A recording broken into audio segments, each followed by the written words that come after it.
Muy buenos días, bienvenidos y bienvenidas a la sexta sesión de los diálogos I2 LATAM y Mirandino, tendencias y buenas prácticas de la gestión de la investigación y la innovación en Europa y América Latina. Les damos las gracias por acompañarnos y esperamos que este sea un espacio de reflexión e intercambio para todos. Queremos contarles que los diálogos están organizados de manera conjunta por los proyectos I2 LATAM y Mi Mirandino, coordinados por la Universidad de La Sabana y la Asociación Colombiana de Universidades ASCUN respectivamente. Ambos proyectos son cofinanciados por el programa Erasmus Plus de la Unión Europea, los cuales buscan con esta iniciativa generar espacios de encuentro para compartir experiencias y conocimientos sobre la gestión de la investigación y la innovación, aportando así a la construcción de un diálogo interregional sobre cada una de las temáticas que se abordan. El día de hoy tenemos la sesión denominada Seguimiento y Evaluación del Impacto de la I+D+I en las universidades. Nos acompañan dos panelistas y una moderadora, a quienes a continuación voy a presentar. Nuestro primer panelista es Libardo Escobar Toledo. Él es ingeniero industrial y especialista en gerencia de proyectos de ingeniería, miembro del grupo de investigación Nuevos Materiales de la Universidad del Magdalena en Colombia. Está vinculado como profesional de vigilancia científica y tecnológica de la Vicerrectoría de Investigación y como catedrático a la Universidad del Magdalena. Ha participado en eventos nacionales e internacionales de reconocida trascendencia. Nuestro segundo panelista es el doctor Ricardo Villegas Tovar.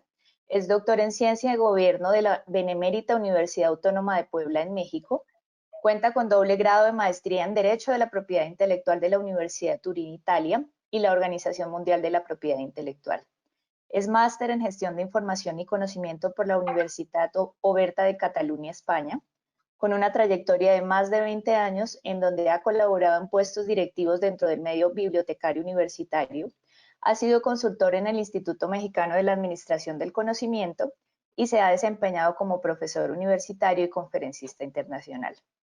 Actualmente es el coordinador de producción académica y visibilidad internacional de la Benemérita Universidad Autónoma de Puebla en México.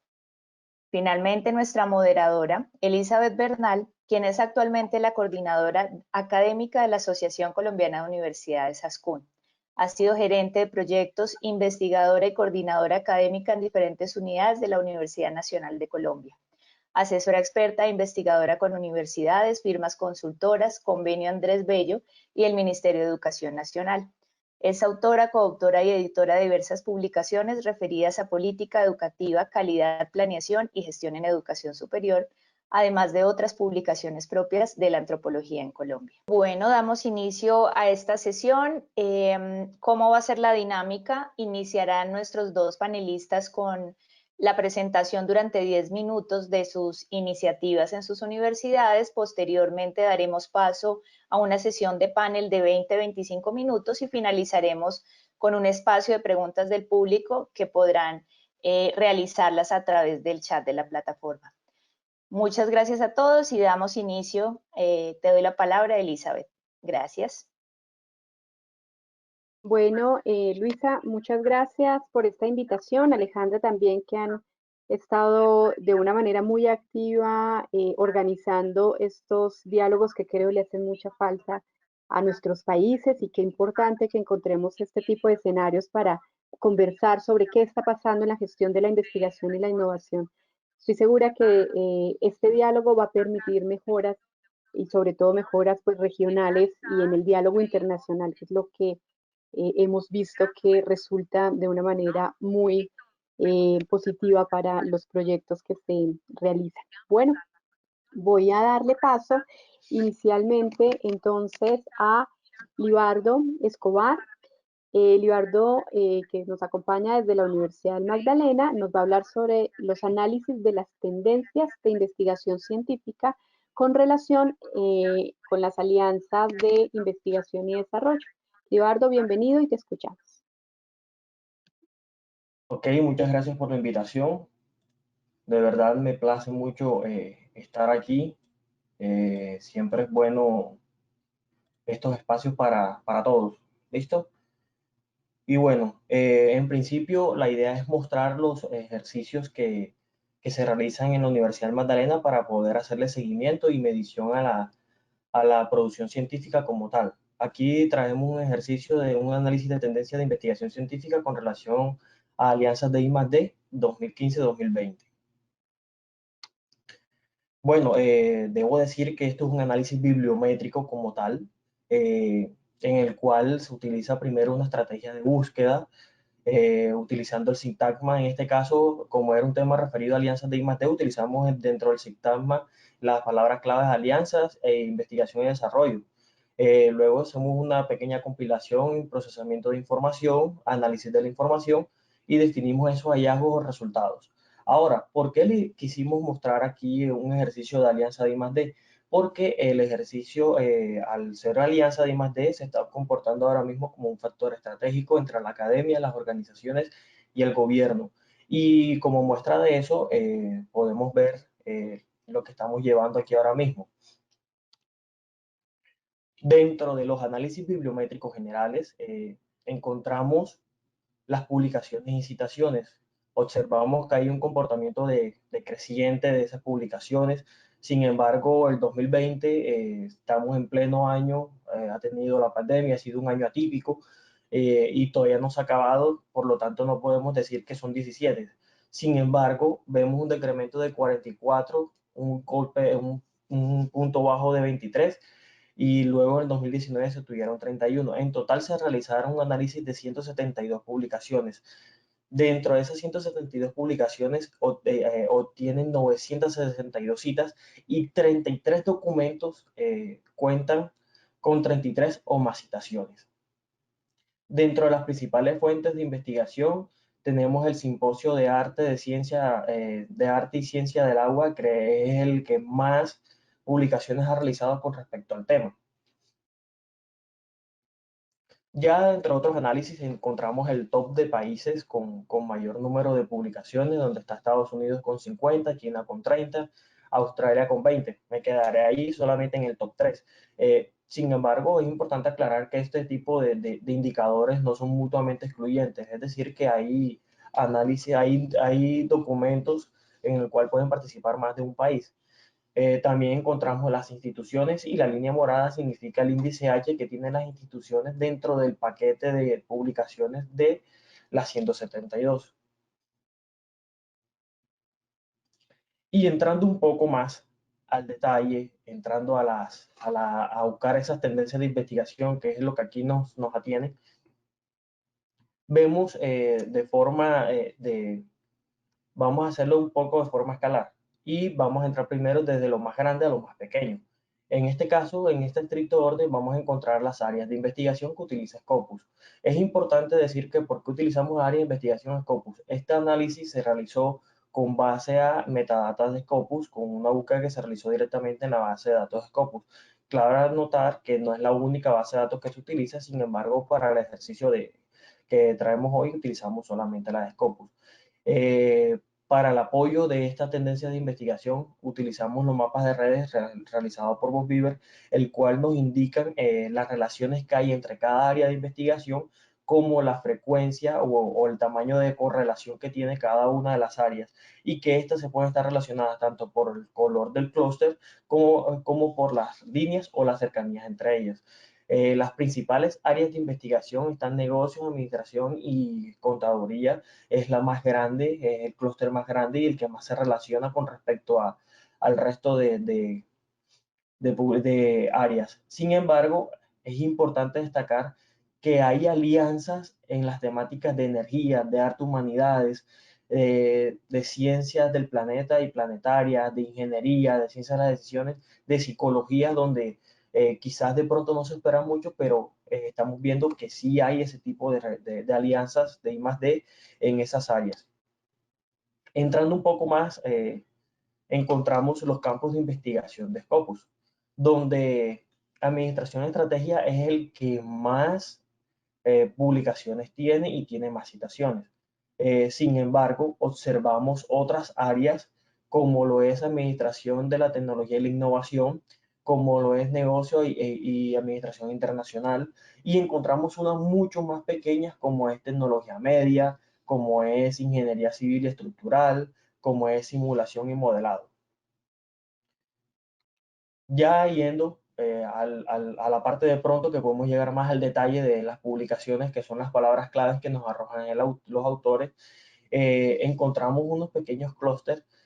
Sin embargo, vamos a resaltarlo aquellas palabras que son como más importantes. Bueno, era de esperarse que investigación y desarrollo, así como alianzas de investigación y desarrollo, fueran los que más se destacaran. Pero encontramos la palabra innovación, encontramos la palabra selección del socio, encontramos la palabra de capacidad de absorción, donde esas palabras son las que nos van a ayudar a definir nuestras tendencias de investigación. Como conclusión de todo nuestro análisis bibliométrico, como lo decíamos al principio, tenemos unos análisis de tendencias, ¿cierto? ¿Y qué nos refleja ese análisis de tendencias? En principio, que la mayoría de las alianzas de I+D están enfocadas a la generación y transferencia de conocimiento, ¿cierto? Así como a la transferencia de las técnicas de colaboración que puedan existir dentro de los partners, de los socios de las alianzas. Y en realidad los principales beneficiados van a ser las pequeñas y medianas empresas, sin dejar de lado las grandes empresas que también hacen parte de este tipo de alianzas. Pero ellas van a poder aprovechar esa información que traen de las alianzas acorde a su capacidad de absorción. Otra tendencia que apunta de las alianzas de I+D es que la importancia del diseño del contrato se vuelve primordial, ya que por medio de ello es donde puede haber la distribución de ganancias. Eso fue como la traducción textual, pero no solamente encontramos la distribución de ganancias, podemos encontrar las reglas en caso de generación de conocimiento, los derechos de autor, los derechos de patentamiento y todo ese tipo de cosas que pueden crearse dentro de una alianza de I+D y que deben quedar debidamente formal, por decirlo así. Y como todo, lo importante de aquí es que todo se maneja de manera abierta. Hay muchos que se manejan de manera abierta, permitiendo el flujo de información de ida y vuelta, y que así las pymes puedan adaptar esa información y que por medio de técnicas de datos puedan crear, puedan adaptar, puedan aprovechar a lo máximo esas investigaciones, esa generación de conocimiento para así poder crear o fomentar su desarrollo. Bueno, muchas gracias. Muchísimas gracias, Leonardo, por esta muy interesante exposición y sé que es bastante información sintetizada, pero ha sido muy valiosa. Muchísimas gracias. Vamos a continuar entonces ahora con la presentación de Ricardo Villegas Tovar, que nos acompaña desde la Benemérita Universidad Autónoma de Puebla en México. Él nos va a hablar sobre el futuro de las métricas de la producción científica, anotaciones para el delineamiento de las políticas institucionales. Ricardo, adelante, bienvenido. Hola, ¿qué tal? ¿Cómo están? Muchísimas gracias a todos quienes nos hacen el favor de organizar este evento. Para mí es un honor participar en este panel y bueno, pues como ya se ha comentado, tengo la oportunidad de intervenir en él a partir de algunos comentarios vinculados a las métricas, a la producción científica y cómo estas de alguna forma están incidiendo en los temas de las políticas científicas, tanto nacionales como institucionales. Pues bien, en este escenario me gustaría partir de identificar dos formas que son, me parece, esenciales para acercarse a la medición de la producción científica. Y la primera de ellas tiene que ver con la noción de campo. ¿Qué quiere decir esto? Bueno, cuando nosotros aspiramos a medir la ciencia, debemos dimensionar, por una parte, lo que es propiamente el proceso mismo de la generación de esos conocimientos de carácter científico y, en un segundo momento, todo lo vinculado con la comunicación de la ciencia. Pues bien, en ese escenario, y partiendo del primer punto, que sería la noción del campo, veríamos que la producción científica se mide principalmente en función de su calidad. Y aquí es a donde podríamos empezar a generar mayores cuestionamientos en el sentido de tratar de identificar cómo medir la calidad científica, tomando en cuenta que las disciplinas se comportan de una manera totalmente diferente. La forma en la que se produce ciencia en el ámbito, por ejemplo, de las ciencias sociales o de las humanidades es muy distante respecto a la forma en la que se produce la ciencia en las disciplinas que coloquialmente conocemos como las ciencias duras. Pues bien, independientemente de las disciplinas y su comportamiento diferenciado, vamos a ubicar cómo es que se mantiene como una constante el valorar de manera positiva la originalidad con la que se proyecta la línea de investigación, es decir, ir previendo cómo es que la línea de investigación propuesta, cómo la pregunta de investigación que se plantea, al ser respondida, puede representar un aporte considerable dentro de la propia disciplina. El otro elemento a valorar tiene que ver con la confiabilidad, es decir, qué tanto se están siguiendo métodos científicos que al ser replicados por parte de quienes reciben esos resultados de investigación puedan eventualmente obtener los mismos resultados, insisto, a partir de la replicación o de el haber retomado esos métodos que son al final del día métodos universales y obtener resultados similares, válidos en caso de que, por ejemplo, se trasladen a otros objetos de investigación, a otras figuras sociales, por ejemplo. Y el otro gran concepto que se mide en el ámbito de la producción científica tiene que ver con el valor o la utilidad. El valor, entendido, por supuesto, en un primer momento como aquel que reconoce la propia comunidad científica, es decir, como el haber verificado que se cumplió el avance que se propuso desde la pregunta de investigación y que derivado de ello, bueno, pues se ampliaron las fronteras de la ciencia. Y el otro elemento tiene que ver con la utilidad, un concepto que abordaré en un minuto más, pero que puedo empezarlo a ubicar como la utilidad que tiene el resultado científico en el ámbito de lo estrictamente social, ¿no? Entonces, por ejemplo, hoy por hoy que estamos padeciendo esta contingencia sanitaria, pues lo que se espera es que, derivado de la actividad científica, se genere algún tipo de medicamento, una vacuna contra el COVID, y entonces se genere una utilidad de carácter social que va mucho más allá de la ampliación de la frontera dentro de la propia disciplina. Por el otro lado está la figura de las políticas científicas, es decir, a qué se le presta atención desde los mismísimos organismos internacionales, como pueden ser las políticas nacionales y, por supuesto, las políticas que cada uno de nosotros tengamos que atender en función de nuestra membresía a las instituciones en las que colaboramos. Pues bien, en ese sentido, me permito mostrar esta diapositiva que no pretende otra cosa más que ubicar en términos muy generales cómo es que durante los últimos quizá 50 o 70 años se han ido perfilando en lo general estas políticas independientemente de los tres niveles que yo mencioné. Allá en los años 50, posterior a la conclusión de la Segunda Guerra Mundial, pues ya podremos imaginar que a lo que principalmente se le prestó atención en el ámbito de lo científico fue a lo relacionado a la seguridad nacional, y que con el paso de los años, inclusive algunas décadas, como puede ser los años 60 y los años 70, pues empezó a prestar atención a la figura de la competitividad.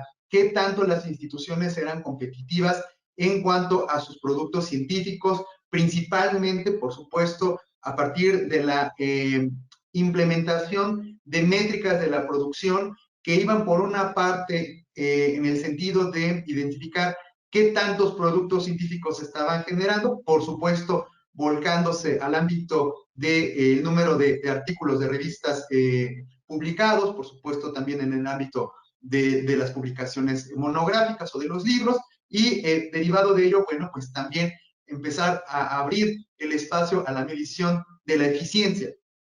¿Qué tendría que ver la eficiencia llegada quizá los términos de los años 60, de los principios de los años 70? Pues propiamente la correcta utilización de los recursos científicos, no nada más en cuanto a términos de personal altamente capacitado o de instrumental, sino por supuesto también en cuanto a presupuestos destinados a la investigación y que por supuesto empezaron a ser dimensionados en gran medida por el nivel del impacto de esa producción científica, típicamente cuantificado bajo la relación del número de citaciones que recibe esa producción. Llegados los años 80, los años 90, pues fue la intención de trasladar esos resultados científicos a el ámbito de lo comercial, es decir, medir un impacto propiamente mercantil de la generación de nuevos conocimientos a partir de figuras tan relevantes como es el caso de las patentes y más aún del licenciamiento de las patentes. Hoy por hoy, en el siglo XXI, no es que hayamos dejado por detrás y en el olvido estas formas de medir la producción científica, sino por el contrario, bueno, pues además de que se siguen manteniendo en la dinámica actual de la medición conceptos tales como la competitividad, la eficiencia y la aplicación comercial, pues empezamos a ver cómo empieza a haber una preferencia por la medición del valor social. Es decir, qué tanto la ciencia impacta de manera inmediata en la mejora de las condiciones de la vida cotidiana del común de los ciudadanos. Esta es una etapa, me parece, muy interesante, aunque también debo decirlo, un poco complicada. ¿En qué sentido? Pues hemos visto cómo prácticamente a lo largo de toda la historia de la ciencia, los resultados científicos primeramente abordan hacia la ciencia básica y posteriormente a la ciencia aplicada. Hoy por hoy, la apuesta está, por supuesto, en generar más resultados en términos de ciencia aplicada en menor tiempo, pero también dicho sea de paso, con menores presupuestos. Entonces, en este sentido, bueno, pues vamos a continuar viendo una dinámica un cuanto tanto complicada ante las variables que comento, pero también al mismo tiempo va a sonar como una dinámica particularmente interesante. Nosotros en la UAP, en la Benemérita Universidad Autónoma de Puebla, estamos claros y entendidos de estos comportamientos diferenciados, no solamente en cuanto a las políticas internacionales, nacionales o las propias locales, sino que también ubicamos el comportamiento diferenciado de las disciplinas. En nuestra institución tenemos un grupo muy, muy fuerte que se ocupa del estudio de la física de altas energías y por la dinámica de ese tipo de objetos de investigación conduce a una alta producción en ese tipo de áreas. Por ese motivo es que en la diapositiva que ustedes tienen acá al frente podrán ver que más del 1/4% de nuestra producción se enfoca a esas áreas, aunque insisto, mucho tiene que ver con la forma particular en la que se genera conocimiento en esa disciplina. Pero bueno, pues en nuestra institución tenemos una fortaleza considerable en el ámbito de las ciencias de los materiales, de las áreas de las ingenierías, de la química, pero no por eso dejamos de tener cierta presencia en otras áreas como son las ciencias sociales y las humanidades, y encontramos una oportunidad importante en mejorar nuestros desempeños en el ámbito de las ciencias médicas, tomando en cuenta que nuestra escuela del área de la salud es una de las más importantes del país. Y bueno, en ese sentido, por supuesto, hemos prestado atención a las métricas tradicionales, como en este caso las que nos muestra el sistema Web of Science, en donde se puede evidenciar en un primer momento que estamos cercanos a alcanzar las primeras 10,000 publicaciones en nuestra existencia que están indizadas dentro del Web of Science y que, bueno, veíamos en la diapositiva anterior, ya superamos los 11,000 en los alcances de indización del sistema Scopus. Y en este sentido, bueno, pues ubicamos que tenemos un nivel general de citaciones de más de 160,000 documentos o 160,000 ocasiones, aunque insisto, mucho de esto tiene que ver con el área en la que tenemos una mayor presencia, que es el área de física de altas energías, y que esto ha provocado pues, que la institución en lo general y a nivel histórico acumule un índice de H de 148. Entonces, bueno, lo que quiero resumir en estas diapositivas es el entender la importancia que le estamos dando al dimensionamiento de la medición científica a partir de estas dos grandes disciplinas que nos ha causado inclusive algún tipo de debate de manera interna en el que eventualmente se cuestiona la cantidad respecto a la calidad, y derivado de esos debates internos siempre nos hemos inclinado por la calidad, y en ese sentido es que hemos desarrollado nuestras propias políticas institucionales. Y bueno, pues aquí solamente una fotografía general del comportamiento de nuestras disciplinas en el lapso 2015-2019, al igual que sucedía con el ingeniero Escobedo, pues nosotros tampoco podemos entregar un reporte concluyente al año 2020 porque todavía no se concluye propiamente el año, pero bueno, pues aquí gracias al sistema BOSS-Viewer podemos ubicar cómo es que se ha comportado nuestra producción científica y cómo es que existe una cierta interrelación entre las principales áreas en las que tenemos una presencia científica. Hasta acá mi presentación y cedo la palabra a nuestra presentadora. Muchas gracias. Ricardo, muchísimas gracias por esta importante presentación. Gracias a ambos, además, porque fueron muy juiciosos con el tiempo y sabemos que eso no es tan sencillo cuando tenemos enfrente un tema tan complejo, ¿no? Bueno, vamos a iniciar entonces el panel. Para el panel tenemos dispuestas 3 preguntas que van de diferente nivel. La primera va a abarcar el campo institucional, la segunda el nacional, de acuerdo con la experiencia de cada uno de sus países, y el último el ámbito internacional. Entonces, la primera pregunta que va relacionada con el ámbito institucional es que pues nosotros sabemos que la medición tiene efectos, por supuesto, en 2 ámbitos principales. Uno, en las políticas institucionales, en la formulación de políticas institucionales, entre ellas incentivos que afectan el segundo campo, que es el comportamiento de los investigadores y de las investigadoras, ¿no? Entonces, las decisiones que se tomen en medición también tienen efectos, por supuesto, en el cotidiano de las instituciones. Nosotros en lo que hemos estado analizando vemos que hay incentivos que son muy favorables en términos de la medición. Se toman decisiones de medición que se convierten en incentivos para que bien sea los investigadores se dirijan a ejes de investigación que la institución ha considerado prioritarios o sirven para resaltar algunos comportamientos que se quiere pues, que crezcan en comparación con otros. Sin embargo, hay algunos incentivos que en ocasiones se vuelven perversos, es decir, que son incentivos que buscaron un comportamiento y generaron un comportamiento no deseado y que tampoco fue previsto, pero desafortunadamente se generó, ¿no? Entonces nosotros lo hemos visto en relación con diferentes temas, por ejemplo, cómo a veces algunos incentivos vuelcan el interés por publicar en temas, digamos, que son de interés internacional, pero se descuidan un poco los temas locales, o en algunos casos hay áreas del conocimiento que se sobrevaloran y otras que desafortunadamente se subvaloran, o sea, cuya producción deja de ser visible. Por supuesto, pues esto de que se vuelve tan visible un tipo de investigación, que eso a veces invisibiliza otros aspectos de las instituciones que también son importantes, ¿no? Todo el tema pues de la tercera función misional y etcétera. A veces se generan unos acuerdos entre docentes que a veces rayan con el tema ético, ¿no? Por responder a ciertas incentivos que generan las métricas, y pues finalmente hemos visto que en ocasiones, y un poco es el tema de este webinar, en ocasiones el impacto real de las publicaciones en problemáticas que la tienden a, pues, que necesitan resolverse tanto en los países como a nivel internacional, a veces no se ve tan claro, ¿no? Entonces lo que se dice es que se vuelve perverso en tanto la publicación deja de ser el medio para resolver nuestros problemas más importantes y se convierte en un fin en sí mismo. Estos son algunos ejemplos. Pero en el caso de sus instituciones particularmente, ¿cuáles creen ustedes que pueden ser los efectos que se han tomado en relación con la medición? ¿Cuáles son los efectos más positivos que han visto que a los que se ha movido la institución a propósito de la medición? Pero ¿cuáles efectos ustedes dirían tenemos que tener cuidado para que no se vaya hacia allí? Entonces, si les parece, iniciamos por Libardo.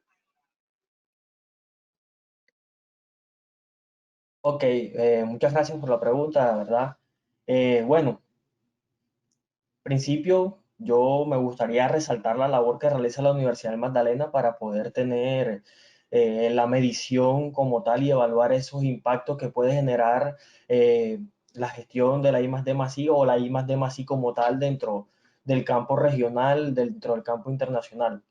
Y bueno, a raíz de eso, la universidad ha implementado técnicas, estrategias, entre esas, pues yo hago parte de un grupo que realiza vigilancia científica y tecnológica, y eso es con tal de hacer seguimiento a ese tipo de publicaciones, de estar pendiente, de hacer seguimientos periódicos.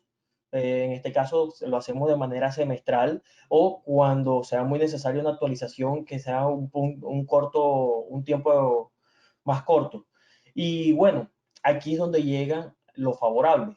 Al tener un seguimiento periódico, hace que la universidad pueda estar tomando decisiones acorde a cómo va a ser los incentivos para poder generar el conocimiento, para poder incentivar la investigación, para poder de pronto decirle a los investigadores, bueno, mire, aquí es donde mejor nos va a ir, vamos, sigamos haciendo esfuerzos, además de que nos pueda ayudar a que por medio de estos tipos de análisis, que son específicamente bibliométricos o patentométricos, como algunos o cienciométricos, pues en distintas maneras podemos llamar, pero sabemos que son las estadísticas o las métricas que se realizan en la producción científica o a las patentes, nos puedan llevar a crear ese tipo de relaciones.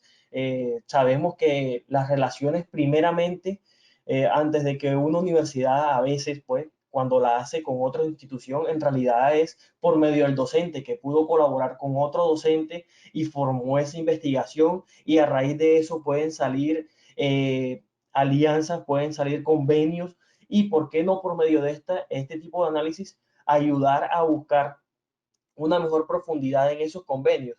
Eh, pero aquí también viene el riesgo.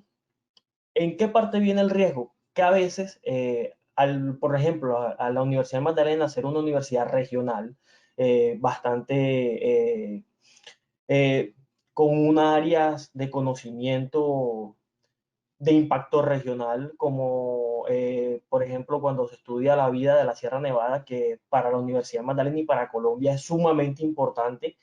Sin embargo, de pronto a nivel internacional, algunas personas se interesen, de pronto no tanto como la creación de una aplicación biotecnológica que de pronto es más transversal a nivel internacional. Es aquí donde este tipo de análisis que se utiliza en bases de datos internacionales como son Scopus, Web of Science, inclusive hasta en unas que son más locales como la de Cielo, que es más regional, que es latinoamericana, se dejan por fuera ese tipo de producción, de generación de conocimiento que es igual de importante.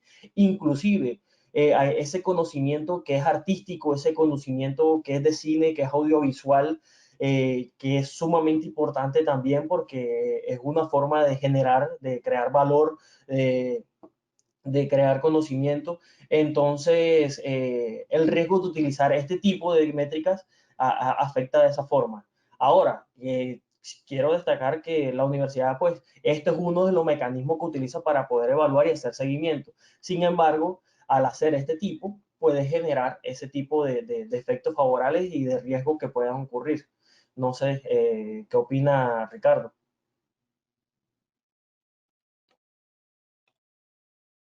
Cuéntanos, Ricardo. Gracias. Gracias, Leonardo, y gracias, Elizabeth. Pues yo comparto plenamente lo que ustedes están comentando, ¿no? Ahorita que escuchaba a Elizabeth, cada palabra que ella iba diciendo iba resumbando, iba retumbando en mi cabeza, ¿no? Porque exactamente como lo está diciendo ella, así es como nosotros lo estamos viviendo, ¿no? Entonces, comparto mucho esta idea de cómo eventualmente ciertos indicadores pueden llegar a pervertir el mismo proceso de la producción científica. Y pienso, por ejemplo, en esta anécdota que se conoce como el efecto Cobra, ¿no? ¿A qué se refería esto? Bueno, cuentan casi a nivel de leyenda, ¿no? Que en la India había una enorme cantidad de picaduras por cobra, precisamente por la enorme cantidad de cobras que existían en determinada zona. Y entonces el gobernante de ese lugar decidió dar una recompensa por el número de cobras que se pudieran capturar. Y lo único que se provocó es generar granjas de cobras para que la gente las criara y las llevara al gobierno y con eso recibieran un beneficio de carácter económico. Eso eventualmente puede estar pasando en la ciencia. Si desde las políticas institucionales se premia la producción científica, lo que vamos a ver es la proliferación de productos científicos de los que eventualmente podemos inclusive dudar sobre la calidad de los mismos. Entonces, se pueden estar destinando esfuerzos considerables, incluyendo los de carácter económico, y no estar generando aportes considerables en los términos de la valoración de la calidad de la ciencia. Por eso es que nosotros estamos muy conscientes de estas dos grandes vertientes sobre la misma realidad. Una, decía yo, el apostar por la calidad científica. ¿Y cómo lo hacemos? Bueno, pues propiamente desde nuestras propias políticas institucionales que se evidencian, entre otros instrumentos, con nuestros propios reglamentos. Entonces, por ejemplo, a nuestros chicos de doctorado les exigimos que publiquen al menos un artículo como resultado de su investigación en una revista JCR. Y aquí es donde nuevamente entramos en la dinámica. ¿Y por qué JCR? ¿Por qué debemos darle una preponderancia cuando a lo mejor, como comentaba ahorita Libardo, podríamos estar en una disciplina como son las ciencias sociales o las humanidades, que no tendrían cabida en ese tipo de índices? O a lo mejor pensar en un escenario totalmente diferente, en donde igualmente tendríamos un producto científico de muy alta calidad, pero que está destinado a impactar un fenómeno de carácter estrictamente local, y derivado de ello ni siquiera se hace necesario el compartirlo en un contexto universal.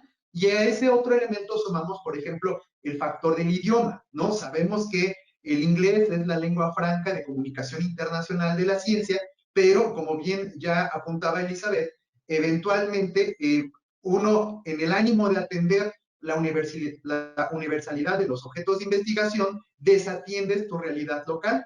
Entonces, me parece que estamos ante una oportunidad interesante en el sentido de tratar de identificar la importancia de reconocer las formas particulares en las que se comportan las diferentes disciplinas que abordamos dentro de nuestra institución, y, por supuesto, reconsiderarlas en el ánimo de la visión y de la visión de nuestras instituciones y, por supuesto, las obligaciones que tenemos tanto en nuestro contexto social como en nuestro contexto nacional, y, por supuesto, sin dejar de voltear a ver lo que está sucediendo con otros elementos como pueden ser los objetivos de desarrollo sostenible, ¿no? Entonces, realmente tenemos que estar jugando en varias pistas a las que todavía debemos cargarle otras actividades, como son las inherentes a la actividad de la investigación, que insisto, que puede ser, pienso yo, en la docencia, en la tutoría y formación de nuevos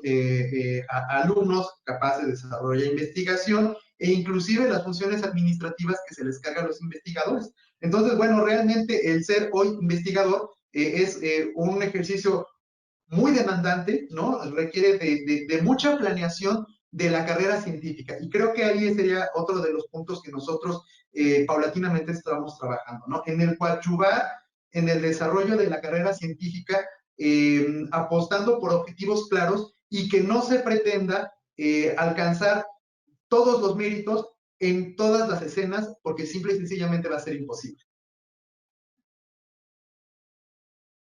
Muy bien, muchísimas gracias. Sí, resalto lo que ustedes plantean, y es que gracias a los desarrollos tecnológicos que se han generado en relación con la medición pues, de todos los avances de investigación y desarrollo, incluso innovación, los tomadores de decisión en las instituciones están teniendo más insumos, ¿no? Están teniendo más datos para tomar la decisión, y esto es un tema bien importante. Además, creo que se han generado la cultura dentro de las instituciones por publicar y por estar pendiente, un poco lo que nos contaba Libardo de la vigilancia científica y tecnológica. Es importante que los investigadores también no se concentren en su tema sin tener pues una visión panorámica, ojalá universal, sobre lo que está sucediendo para abordar sus temas. Entonces, podemos encontrar que estos tipos de mediciones nos han generado elementos muy positivos para las instituciones, pero también como Libardo y como Ricardo lo mencionaban, tenemos riesgos que es importante estar pendientes y desde la misma medición saber a qué le estamos dando visibilidad y a qué no, ¿no? Este tipo de debates que se viven dentro de las instituciones también se viven a nivel nacional. Entonces están tomando decisiones en términos de los países sobre qué privilegiar, qué medir y, digamos, qué decisiones de política pública asumir desde la medición. Hay un debate que se está viviendo pues fuertemente en Colombia y en México, sabemos, sobre cuáles son estos indicadores de medición nacional, ¿no? Incluso el debate sobre si Scopus y Web of Science, siendo que hacen parte de empresas que tienen ánimo de lucro, que son bastante costosas, deben seguir siendo los indicadores, pero de otro lado, pues se plantea que cómo medir otras fuentes que nos permitan la misma rigurosidad o la misma posibilidad de manejo de datos que sí tienen estas herramientas especializadas.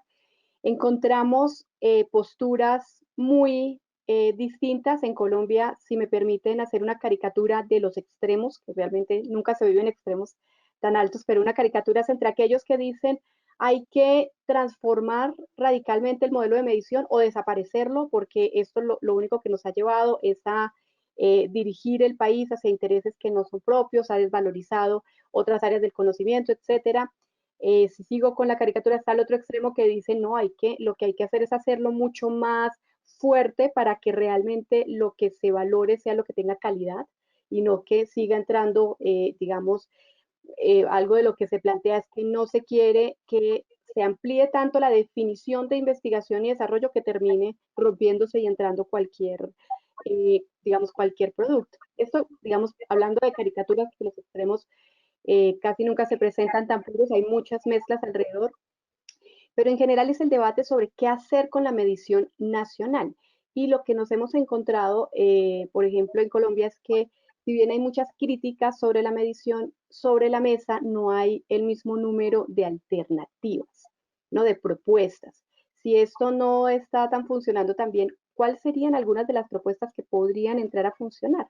Desde la experticia que ustedes tienen en la medición y siendo también protagonistas y víctimas de las políticas públicas, ¿cuáles sugerirían ustedes que podrían ser caminos para tomar en relación nacional? O sea, ¿qué decisiones podría tomar Colombia y qué decisiones podría tomar México?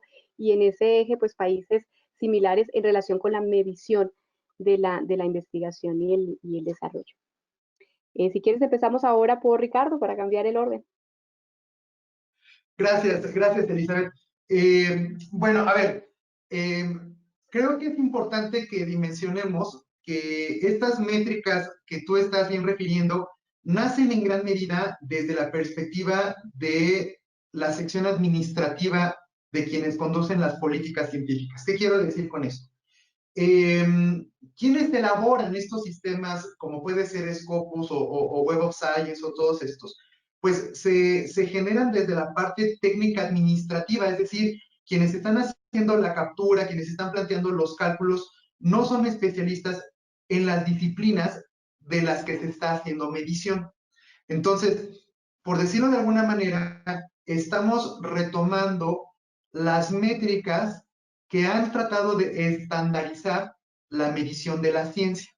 Y ahí es a donde viene la gran complicación por parte de los científicos, que a todos se les pretende medir con la misma medida, y eso es imposible. ¿Por qué? Decíamos, porque las disciplinas se comportan de una manera diferente, empezando por su proceso mismo de producción.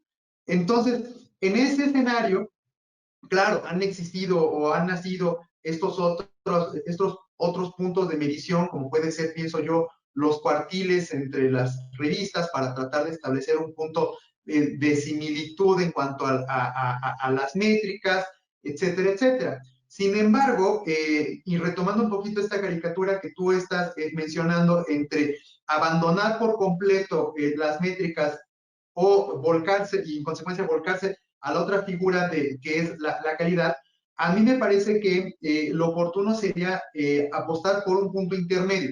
¿En qué sentido? Miren, lo que nosotros hemos visto en nuestra universidad es que apostar por la calidad científica automáticamente te abre las puertas de las métricas administrativas. Si tú generas un buen resultado científico, este va a ser bien recibido dentro de las revistas de los más altos niveles. Claro, volvemos a la misma dinámica, que si el idioma, que si el objeto, que si abandonamos la parte regional de los conceptos, y ahí es a donde nosotros retomamos el tema de la planeación de la carrera científica. ¿A qué tú como científico quieres dirigirte? ¿A qué te quieres tú apuntar?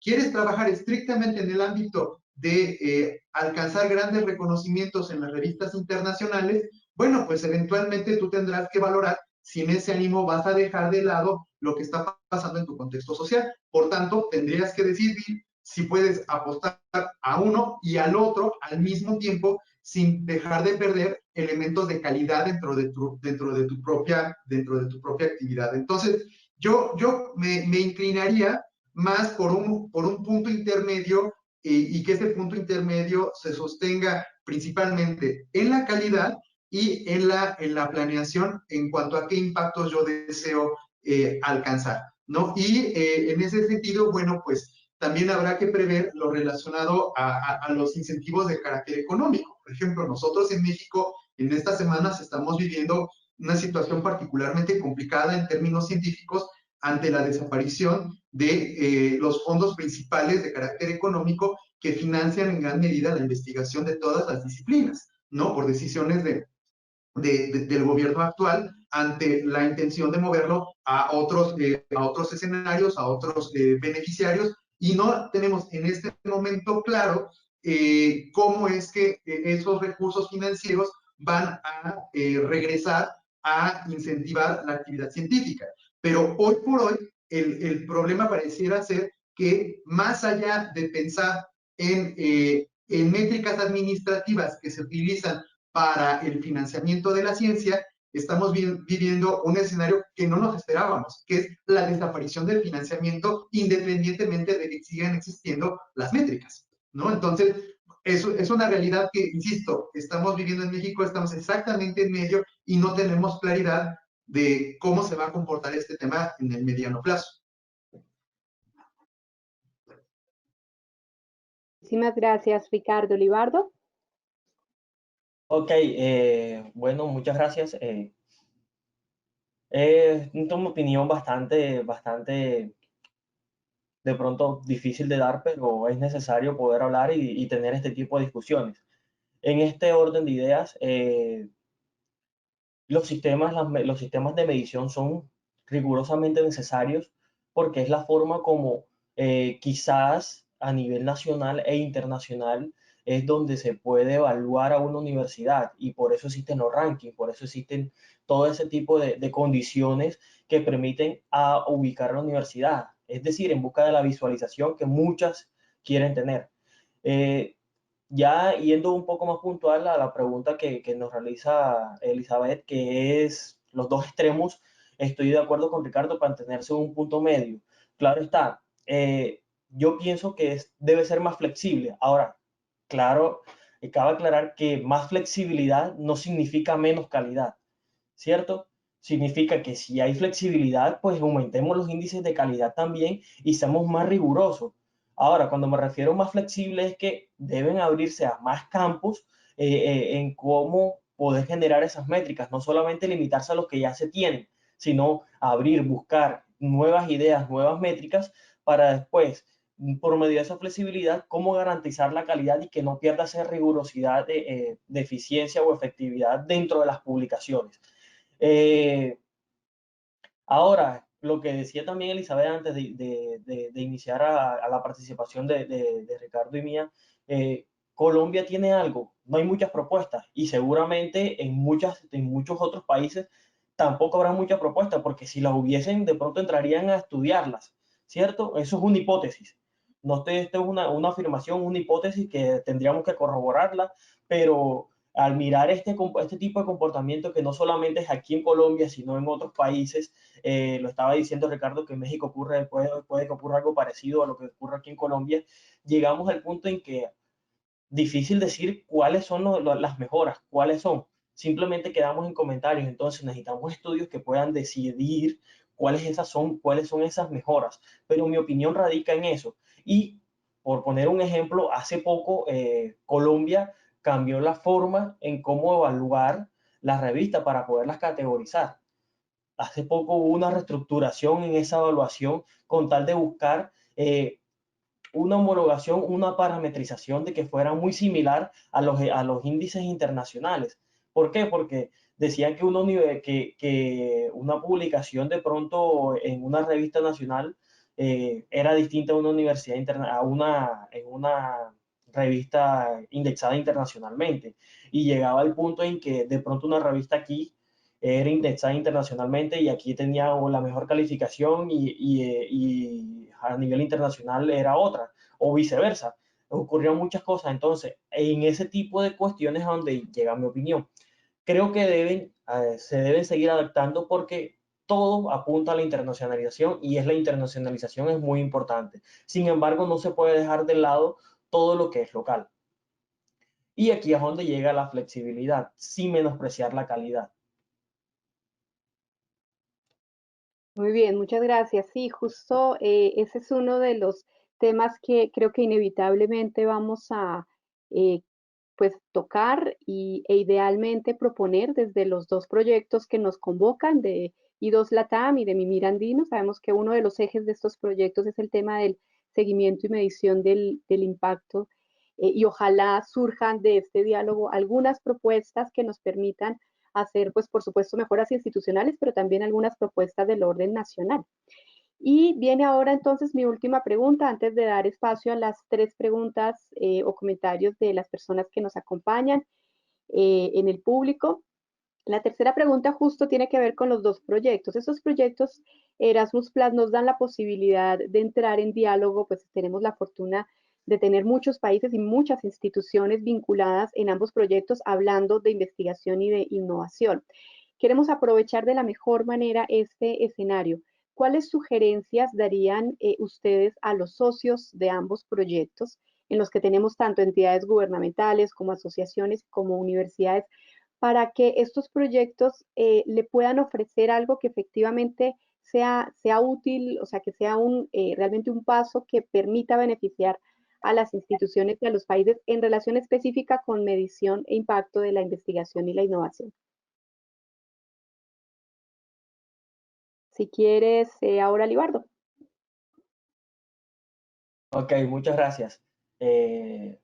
Primero agradecer por los espacios, que estos son los espacios que uno busca o que buscan los expertos o los actores de I más D más I para poder de pronto idear, pensar, discutir, escuchar opiniones, todo este tipo. Y creo que Erasmus Plus lo está haciendo de una manera de una manera grandiosa. Y bueno, realizar una sugerencia, digamos, a un experto como Erasmus Plus en este tipo de eventos, en este tipo de, de, de estrategias, de proyectos que manejan, es bastante difícil. Sin embargo,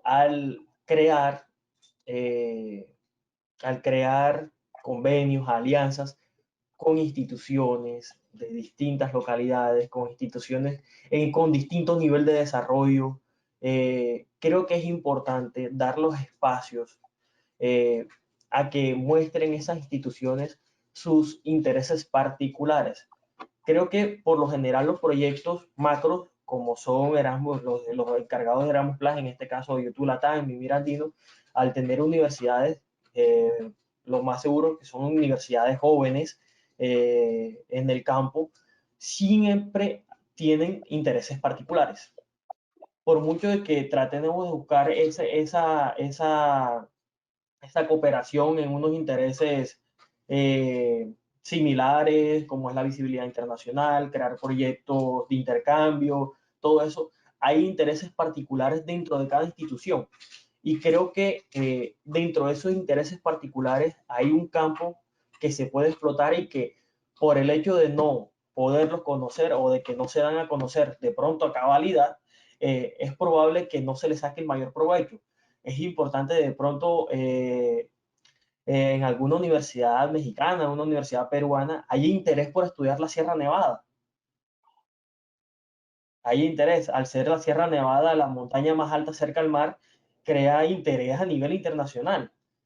Y la Universidad Magdalena, pues, busca investigaciones en ese campo. Y seguramente, como es un interés particular de la Universidad Magdalena, y al no crearse el vínculo dentro de los convenios, no darse a conocer esos intereses particulares, no se llega a ese tipo de relaciones más particulares, más específicas, que creo pueden ayudar a profundizar mucho más las relaciones en cuanto a las alianzas. Muchísimas gracias, Libardo. Ricardo. Gracias. Pues mira, les puedo contar que en el caso particular del I2 LATAM, he encontrado particular utilidad en la forma en la que están siguiendo, o la que se está siguiendo para la detección de oportunidades de investigación. Y es que en el primer paquete, en el primer Work Package, se hizo referencia a una figura que es la identificación del foco estratégico. Y esto tuvo mucho que ver con, por una parte, un análisis claro de carácter bibliométrico o cienciométrico que permitió identificar las fortalezas de las instituciones en cuanto a su producción científica y que, pues ya al analizar con más detalle las líneas de investigación, fue posible tener, por una parte, claridad en cuanto a las capacidades institucionales. Pero el otro gran atino fue el que se cuestionó cuáles eventualmente pueden ser las necesidades de aplicación de esos resultados científicos en el contexto de lo local y aspirar a lo regional. Y entonces, en ese punto fue cuando se generó, me parece, un resultado particularmente oportuno, porque se logró hacer una combinación entre las capacidades científicas y las necesidades regionales, ¿no?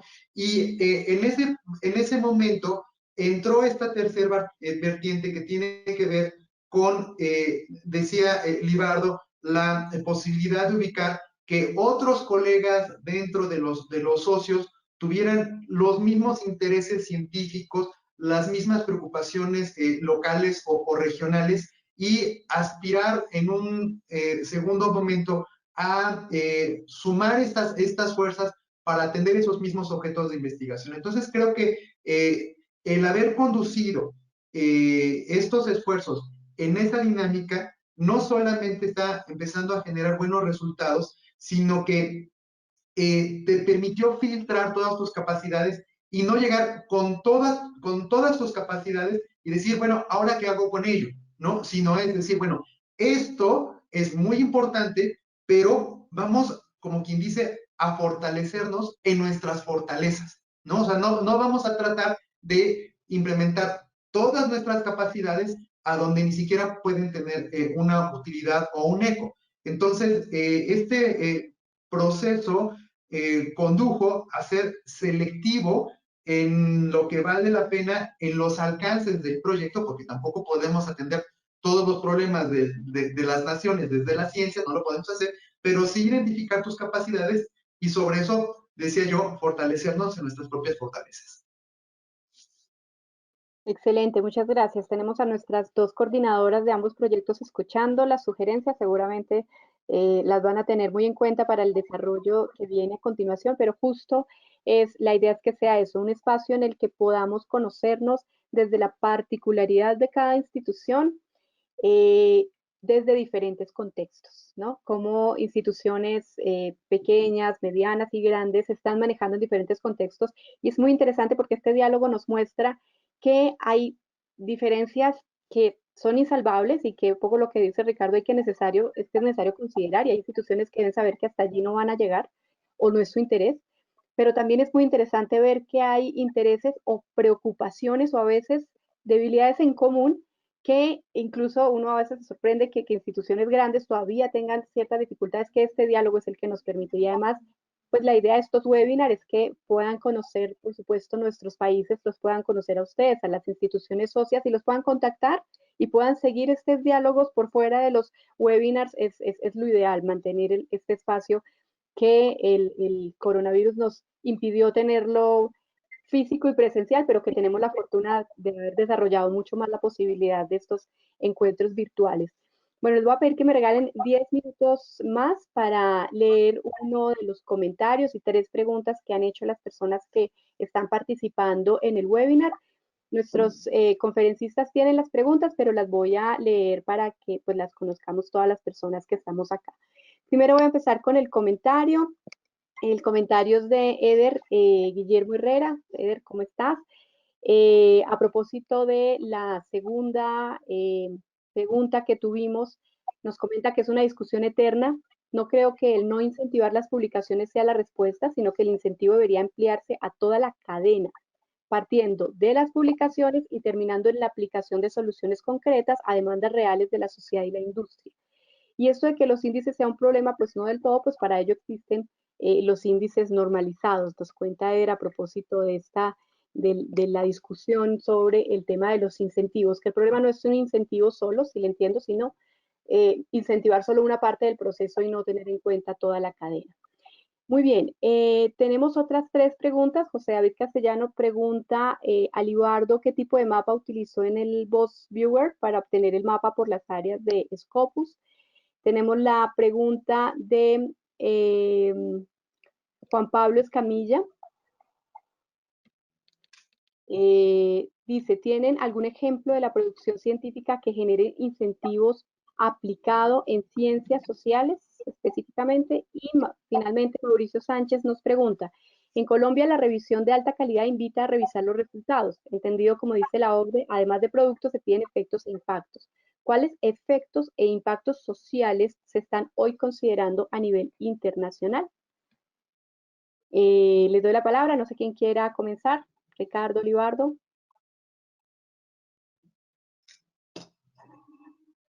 Bueno, voy a empezar por responder la primera pregunta, que fue bastante puntual. Y bueno, la persona que preguntó cómo se realizaron los mapas de redes de las áreas Scopus, pues en realidad es una forma sistemática. Bookweaver, al ser un software libre, permite jugar con los valores de ingreso hacia ellos. Ellos aceptan Payet, aceptan distintas arquitecturas de datos, por lo tanto consta de una estructuración como tal para poder enviarlos a Bookweaver para que él haga la gráfica. Muy bien, muchísimas gracias. A propósito de las preguntas, una relacionada con ciencias sociales y otra más relacionada con medición de impacto en el ámbito internacional. Así es. No sé si sea posible que yo pueda compartir una diapositiva para poder responder un poco a esas preguntas. Pero bueno, en lo que me habilitan la oportunidad de compartir una pantalla, déjenme comento rápidamente algunos puntos.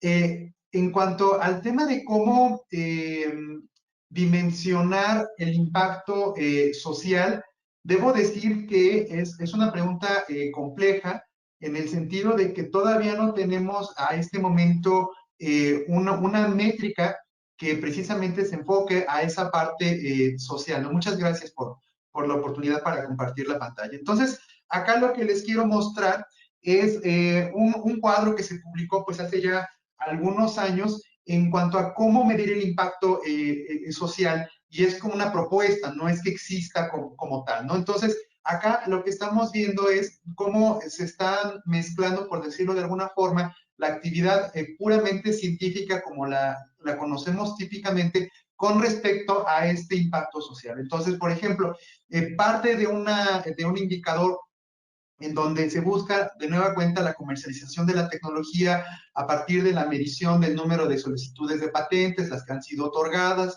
las que han entrado en un proceso de licenciamiento, e inclusive medir, derivado del licenciamiento, el beneficio económico que retorna. Y en cuanto a actividades de emprendedurismo, es el número, por ejemplo, del número de empresas spin-off que se crean al interior de las instituciones, de las universidades. En este caso proponen un lapso de 5 años, el número de empleados que van a trabajar en estas empresas spin-off, cuánto dinero ha generado en retorno a la inversión en el ejercicio práctico de las empresas, e inclusive si es que se han desarrollado algún tipo de financiamientos o préstamos provistos tanto por las universidades como por las propias startups en cuanto a el incentivar la creación de este tipo de empresas. Y por último, los servicios de consultoría, el número de invitaciones que tienen los investigadores para participar en eventos de carácter no académico, así como el número de invitaciones para participar en reuniones de consultoría, comités de consultoría en organizaciones de carácter no académico. Entonces, me parece que pues, ¿cómo podríamos decir? Elementos de monitoreo, estos indicadores, nos evidencian de alguna forma cómo es que en el mediano plazo podremos empezar a valorar el impacto social a partir de la producción científica. Bueno, Muchísimas gracias. Dale, Libardo. listo, gracias. Sí, pues compartiendo lo que dice Ricardo, el impacto social pues todavía no hay una forma estándar como tal para realizar las mediciones. Podemos encontrar información científica de distintos modelos, cómo se realizan, la evaluación de los impactos sociales. Sin embargo, infortunadamente, el aspecto social, por los contextos que lleva ese social en distintos países, en distintas comunidades, en distintas localidades, se ha vuelto o se ha convertido en una forma un poco estándar de su medición. Porque no es lo mismo cómo impacta una producción normal dentro de Colombia a cómo impacta en México. Esto es una hipótesis. Y aquí es donde entra que cómo medir los impactos sociales, pues creo que depende mucho de la situación que se está viviendo, del lugar donde se está realizando la evaluación del impacto como tal. Bueno, Libardo, muchísimas gracias. Y en efecto, esto hay mucho tema por trabajar.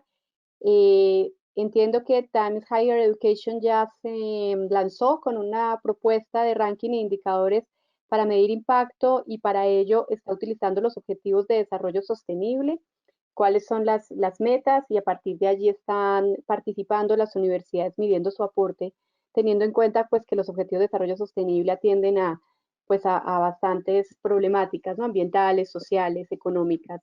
Entonces, este también podría ser un elemento para que lo estudiemos, que, digamos, algunas instituciones lo están utilizando para hacer mayor acercamiento a la medición de impacto.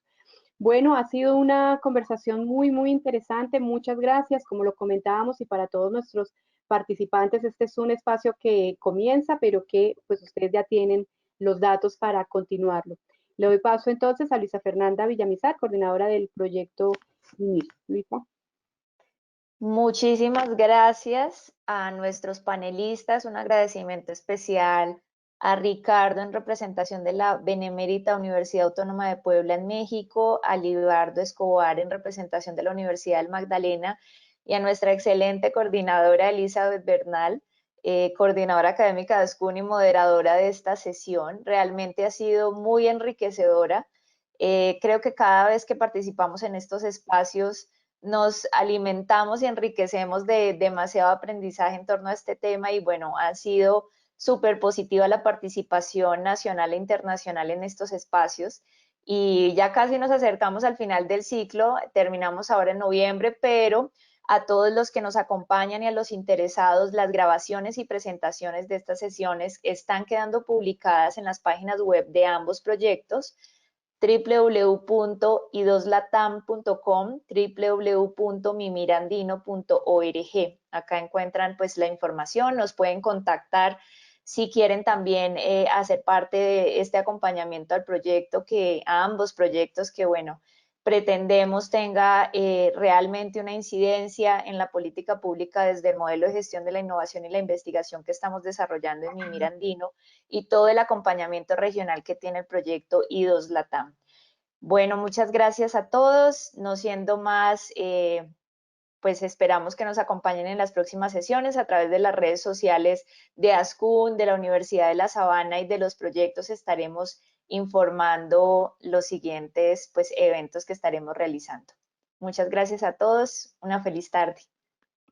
Estén bien, un abrazo. Gracias. Muchas gracias.